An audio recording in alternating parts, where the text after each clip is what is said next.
Hey folks, welcome to the Buckle Up Podcast, the Millennials Guide to the BLI. As always, I'm your host Enzo Kong. Now, if you have been following our show closely, you'll realize that we have hosted guests from almost all continents the BLI has touched upon, with the only exception of Africa, home to 16% of the world's population. And as we shall see, the case for the BLI in Africa is not only an economic one, but also a humanitarian one, especially after the toll the pandemic has taken on the continent. With me today is Zayed Bennani, a Moroccan master's student in finance in the Peking University HSBC Business School, and also the founder and the president of the student union of the same business school. Zayed is extremely well informed about the state of play of Africa, as well as the most urgent needs of the African people. If you want to catch up with topics such as Africa's post-COVID recovery plan, as well as Morocco's most exciting industry prospects, please enjoy the conversation.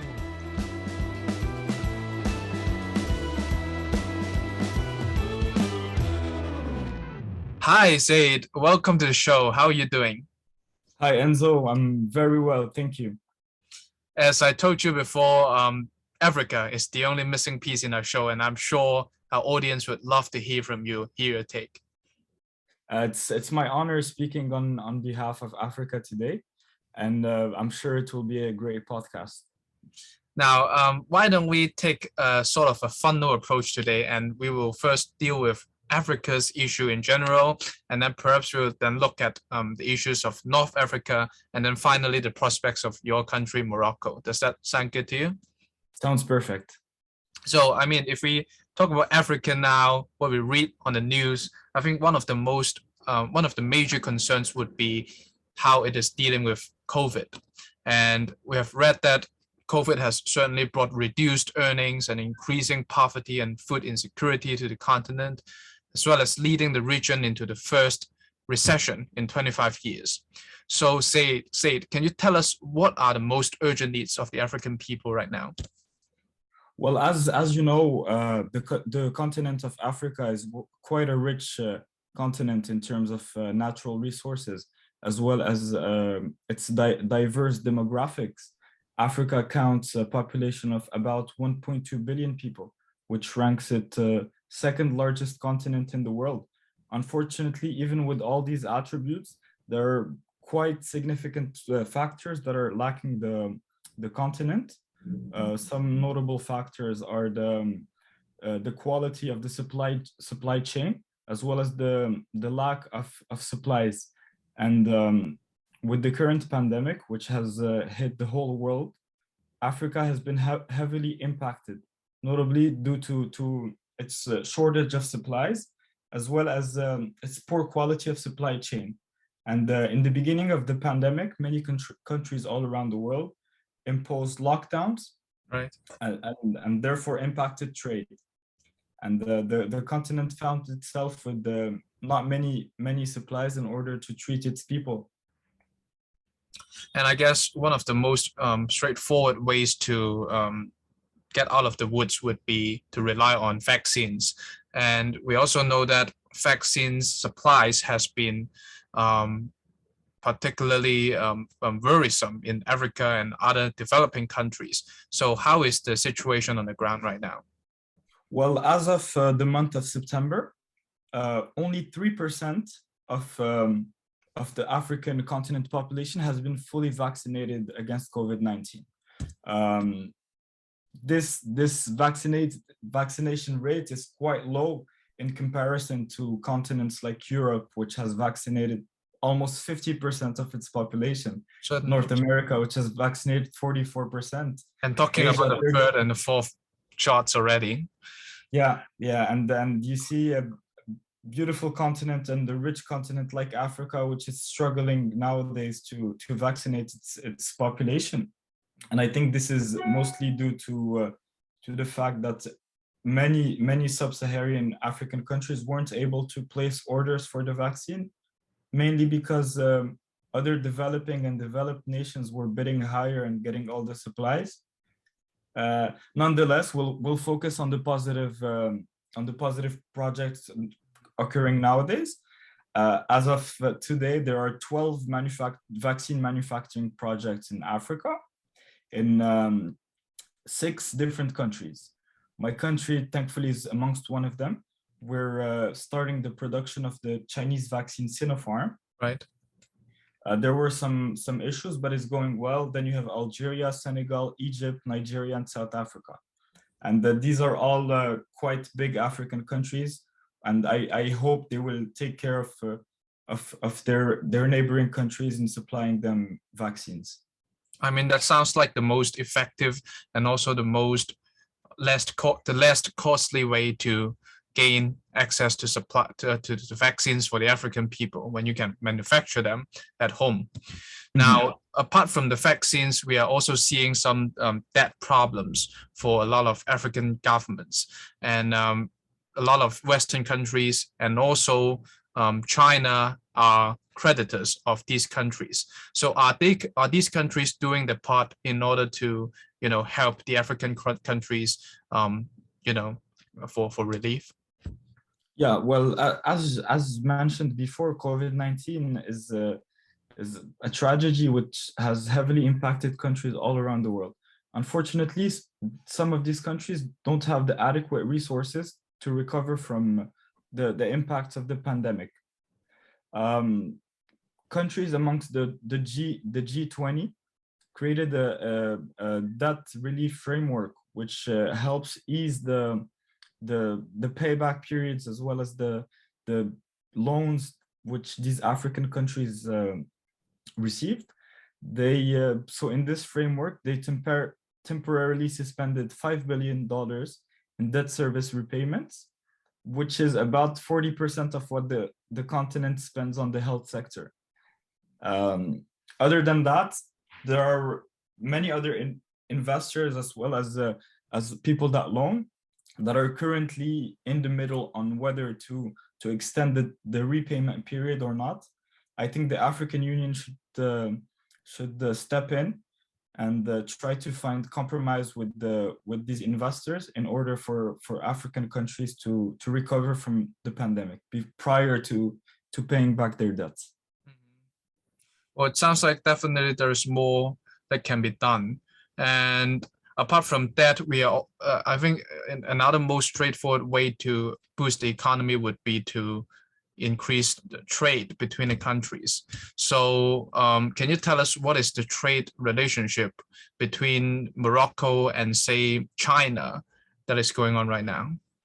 Well, Morocco and China have had a good relationship for many years, where Morocco has obviously a trade deficit with China, meaning we import way more than we export to China, which is a good thing. It provides consumers with the cost-effective alternatives, and as well as a variety of choices of products. I would say the critical factor in trade was the fact that containers, their price has multiplied by 10 during the pandemic. And you had a 40-feet container which cost around $2,000 prior to the pandemic. You found it became $20,000 during the pandemic. This has prevented many people from importing, and therefore drove the import numbers quite down. But now it's getting back to normal, I would say, and containers are about $15,000 nowadays. Right. I think from the figures, at least on this year, the two-way trade between China and Africa has grown by 40% compared to last year. So that's at least a slight improvement compared to last year. Now, we have talked some topics about how the continent can move forward from the impacts of COVID. But if I am a Chinese investor if I'm interested in investing in Africa, I think one of the concerns I would have, not only now, but for the past years, would be the security concerns. As we have seen, Chinese investors have previously faced some attacks in such as the Sahel region. close to Mali and also some other places. And we have also seen some insurgencies in countries such as Ethiopia and Sudan lately. So how would you describe the safety of a foreigner doing business in the continent? Mm-hmm. Well, you know that there are always risks when choosing to invest your money, as well as choosing to travel somewhere. Right. These risks can vary from political instability to market risk. And I think investors definitely take these risks into account when choosing whether to invest in a specific region, country, or project. Sometimes these risks are worthless while considering other benefits. I'll give you a small example, and I'm speaking about investment wise, not safety wise at the moment. But for example, you have investor X, which wants to invest in project X or in country X. Investor X knows there's a high probability that the country or project will not be able to repay the entire amount of money they loaned them. But on the other hand, they see other benefits that can arise from investing in that specific project. For instance, let's say China decides to invest in country X, and country X doesn't repay China entirely, but that Chinese investment enabled country X economy to grow, and it enabled people to have income, which then led those people to buy made in China goods. So it's not a direct return on investment, but the return on investment can be seen from a different perspective. And I think that's the main motive for Chinese investors that invest in Africa. So they know there's a high probability that they will not be able to be repaid back on time, but there are other opportunities that can be seized. And these opportunities are quite important. As for the safety part of your question, I think it's very unfortunate that that Chinese nationals were attacked. I mean, there are various ways to fight this and prevent this from happening, but I think China is doing a wonderful job in Africa in helping the continent grow. Right, because this also impacts not only the investors, but also the tourists probably who are considering visiting Africa, but might be worried about their personal safety. So are there any practical tips that we can, protect ourselves? I would, well, in my country, at least, the number of Chinese tourists has grown tremendously. And as Moroccan nationals, we're very happy to see Chinese tourists coming to Morocco and visiting the country. I think one tip I would give is it's a Chinese Changyu, and it's Ru Xiang Sui Su. So when in Rome, do as the Romans do. And I think that goes a long way wherever you go in the world. Well, that's right. Now, we talked about Morocco, and if we are now trying to talk more about North Africa, we might need to first discuss what are the roles that are played by various countries in North Africa, namely Morocco, Algeria, Tunisia, and Egypt. So can you tell us a little bit about what these countries do and how do they differ from each other in terms of their strategic importance? Yeah, so as you said, North African countries play a very strategic role in many different continents. As for Morocco, Morocco is labeled as the gate to both Europe and Africa, meaning it's the connecting factor between both the continents. All the countries you mentioned are significantly rich in natural resources. These resources range from phosphate, iron, zinc, oil and gas, petroleum, and not only is it a strategic location for the world, but also for One Belt, One Road, as this location can connect Asia, Africa, and Europe. And you have no other countries in the world that can do this. And at the moment, China is currently working on on expanding its cooperation with these North African countries, not only in the economic side of things, but also in the cultural spheres, and also diplomacy and defense. And as we mentioned, with Morocco, the number of Chinese tourists has tremendously risen, and yeah. And I think more importantly, that's because Morocco is literally connected to the southern part of Europe through Spain, right? So how important is that to Morocco's economy? Well, in the past, it was quite important because we would the national economy would be influenced by other European countries. But at the moment, Morocco has been doing an amazing job in stimulating the economy, as well as improving its diplomacy, its foreign diplomacy. And at the moment, I'm proud to say that Morocco is a key player in the African continent, as well as starting to be a key player in the European continent with its exports, with its new technologies. And yeah, I'm sure great things will come in the future for the country of Morocco. And I think Morocco's ambition can also be seen from its participation in the Belt and Road, because it is actually the first state in the North Africa to join the BRI back in 2017, and also has been a member of the AIIB since 2018.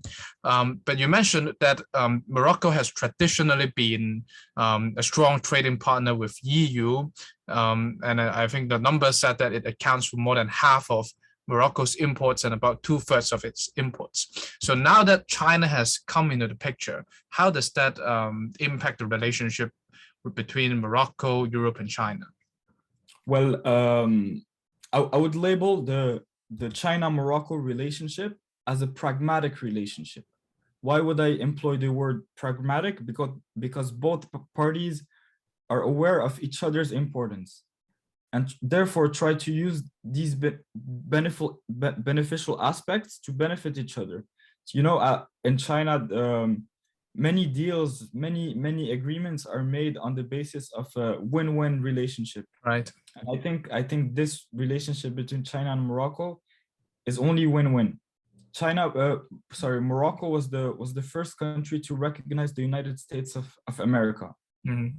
Nonetheless, Morocco was also the first country to sign the MOU with One Belt One Road in 2017. So Morocco is looking forward to expanding its cooperation with the People's Republic of China in terms of trade, in terms of investment, in terms of tourism, travel.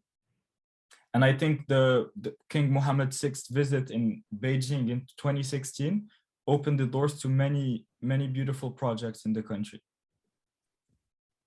So that would perfectly bring us to one of the signature projects under the BRI, and that's the Tangier tech city that is also named under Mohammed VI. And I think Tangier is actually located in the north, which is close to Ceuta in Spain. Is that right? Mm-hmm. So what is the importance of the tech city, and what are they trying to achieve? Yeah, so as you said, Tangier is quite a strategic location and city in Morocco. It's home of the biggest port in Africa nowadays. So what is the Mohammed VI Tangier Tech City? It's a joint project between Morocco and China, their respective governments, and this new city consists of hosting about 200 Chinese companies which operate in food, automotive, aeronautical, renewable energies, and textile industries. And this project is the pure example of how this win-win relationship is going. So Morocco is expecting to host 200 Chinese companies in order to help them avoid any trade protectionism from other countries. But how does Morocco benefit in this project? Morocco benefits by getting new technologies, new innovations, and seeing how the whole process works. And I think this is a wonderful project for both governments. And I think among the companies that the tech city has attracted are some of the Chinese auto manufacturing companies such as BYD, which shows how promising the project is. And I'm sure it's also creating jobs for some of the local tech talents in Morocco. Is that right? For sure, and it also helps Morocco in bringing EVs, because EVs have not clicked yet in the country, but in a country like China, EVs are very popular. You have companies like BYD, NIO, Xiaopeng, I think. Exactly. Which is good. I think it's the future, and I think it's a very good initiative. And I think go hand in hand with the tech city is the expansion of the Tangier Port complex. And how does the expansion project help the tech city? Well, it helps the tech city, notably with exports. So if these Chinese companies want to export, they have the largest port in Africa in order to do so. As well as if they want to import, there is no trouble, because it's the largest one in Africa. It's also strategic because it's right next to Europe, so the trip is quite short. So for example, for an import from China to Morocco, the transit time is about 40 days on average, but from Morocco to Europe, it's less than a week. Right. And this can greatly benefit the tech city as well as the Tangier port. And the nowadays with this expansion, the Tangier port ranks first amongst other container ports in Africa and number 25th worldwide. And this expansion allowed the port to triple its capacity from the past. And is it already in full operation, or is it still in construction? I believe it's operational. It's starting to be operational. I see. Right. So you have mentioned just now that the land in North Africa is generally blessed with natural resources, but in Morocco in particular, I think the most valuable natural resources would be the phosphates and the rare earth elements that are extracted by the phosphate rocks. And we know that China has currently been one of the dominant supplier of rare earth elements in the world, but it seems that it certainly doesn't mind getting even more supplies from countries such as Morocco. So how are these rare earth elements helping Morocco's exports? Well, thank you for mentioning that. I don't know if you're aware, but Morocco is the largest producer of phosphate, and its territory contains about 75% of the world's reserves. Right. This now places Morocco as a significant player in the phosphate world. You mentioned that China was a key exporter of phosphate. Nowadays, China is having some trouble with its phosphate reserves, and I think has stopped all its exports of phosphate. We can see the light of this decision, because this could lead to the opportunity of Morocco and China cooperating in phosphate trade. As you know, phosphate is needed in order to grow food and to fertilize soil. And I'm sure if both countries strike a deal in order for the trade of phosphate, this would greatly benefit Morocco and China.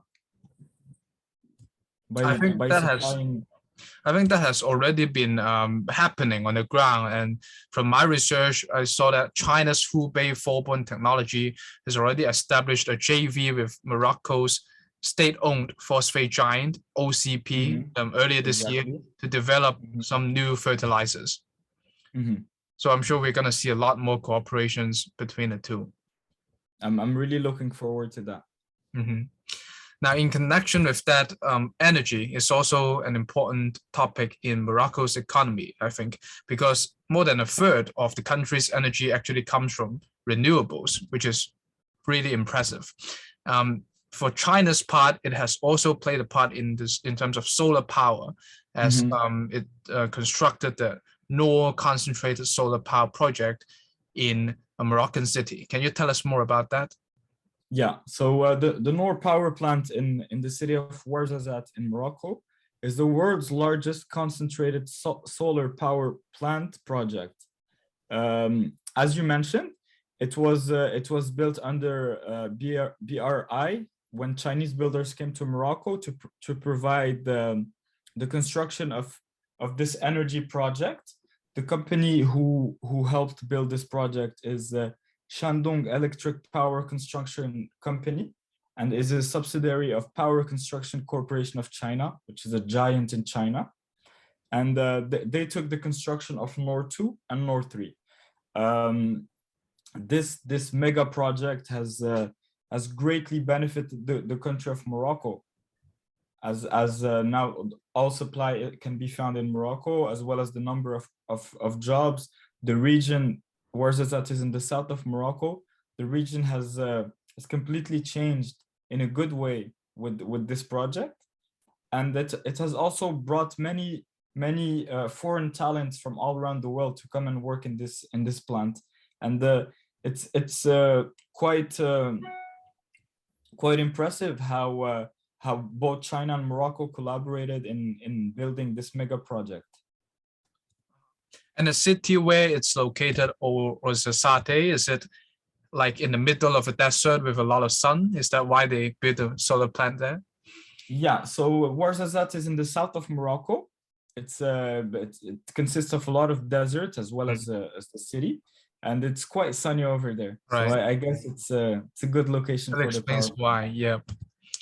Yeah. Now, I think Morocco is also known for its good weather, and that is why there has been a lot of tourists coming from Morocco. I myself have watched a travel program about Morocco, and I still remember the scenes from Chefchaouen, Fez, and Marrakesh, all those cities. So can you, and I also know that from 2016, Morocco actually decided to abolish the visas for Chinese tourists. And so the number of tourists from China has been increasing before COVID hits. So can you tell us about the prospects of the tourism for your country? Yeah, so as you said, in the year of 2016, there has been a cancellation of visa for Chinese nationals. This has obviously led to the increase of Chinese tourists that come to Morocco. I think the number increased from 10,000 in the past to around 150,000 tourists in 2019. You mentioned the good weather. You forgot to mention the good food. Morocco ranks amongst the best cuisines in the world. You mix it with good weather, with good hospitality, and it's the perfect location for any tourist that wants to visit. But this initiative of canceling visas has a good impact on the economy, because when Chinese nationals come to Morocco, they spend their money, and which helps stimulate our economy. I can tell you that in 95% of shops in Morocco, Union Pay is accepted as a payment method, and I was quite fascinated the first time I saw it, and I hope these numbers will continue to grow in the future. Now, speaking of which, I would also like to know about the general attitude of the Moroccan people towards Chinese coming here, especially the Moroccan youth and also the African youth. So can you tell us how the youth is taking up the opportunities presented by the BRI? Well, I can speak of Morocco, but I think that not many people are knowledgeable about what One Belt, One Road is.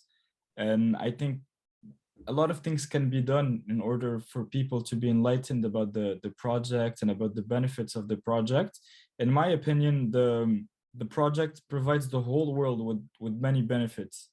And I'm sorry to hear that there were attacks on Chinese nationals in Africa, but I don't think that represents the whole continent or the people from the continent. People from Morocco, when they see foreign nationals, they all they want is to socialize with them, get to know them, And yeah, but I think the One Belt One Road project has a possibility to change people's lives all around the continent, and hopefully uplift people, and if anyone is in poverty, reduce that poverty, and just help people in general.